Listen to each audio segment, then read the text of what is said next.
கிறிஸ்துவுக்குள் அன்பானவர்களே, உங்களை இயேசுவின் நாமத்தில் நான் வாழ்த்துகிறேன்.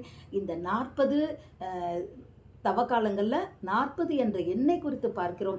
அதில் சாலமன் தேவனுடைய ஆலய வாசலுக்கு முன்பாக ஒரு கொப்பரை, வெண்கலத்தினாலான கொப்பரை ஒன்று செய்து வைக்கிறார். இந்த வெண்கல கொப்பரை 40 குடம் பிடிக்குமா.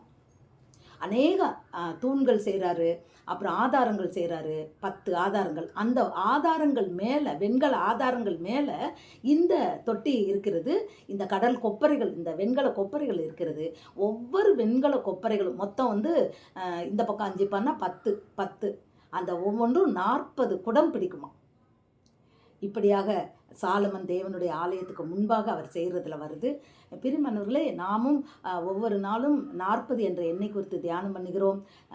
நீங்கள் இதை பார்த்து கொண்டு வருகிறீர்கள். இது மாத்திரம் இல்லை பிரியமானவர்களே, பெரிய வீடியோ, அதாவது லாங் வீடியோ போடுறேன். அது 40 நாட்கள் தியானம், தவக்கால தியானம். இது 40ன்ற எண்ணெய் குறித்து. அதையும் நீங்கள் கட்டாயம் பாருங்கள். ஒரு பொருத்தனையோடு இந்த 40 நாட்களும் இந்த வீடியோவை நான் பார்க்கிறேன். அது மாத்திரமில்லை, இந்த 40 நாள் வீடியோக்களில் வருகின்ற கர்த்தருடைய சத்தத்துக்கு நான் கீழ்ப்படுகிறேன்னு சொல்லி ஒரு பொருத்தனையோடு நீங்கள் இந்த வீடியோவை பாருங்கள். தேவனுக்கு கீழ்ப்படியுங்கள். நிச்சயமாக ஒரு அற்புதத்தை இந்த வருடம் காண்போம். கர்த்தர் நம்மை ஆசீர்வதிப்பாராக. தொடர்ந்து என்னோடு இணைந்திருங்கள். கர்த்தர் உங்களை ஆசீர்வதிப்பார். God bless you.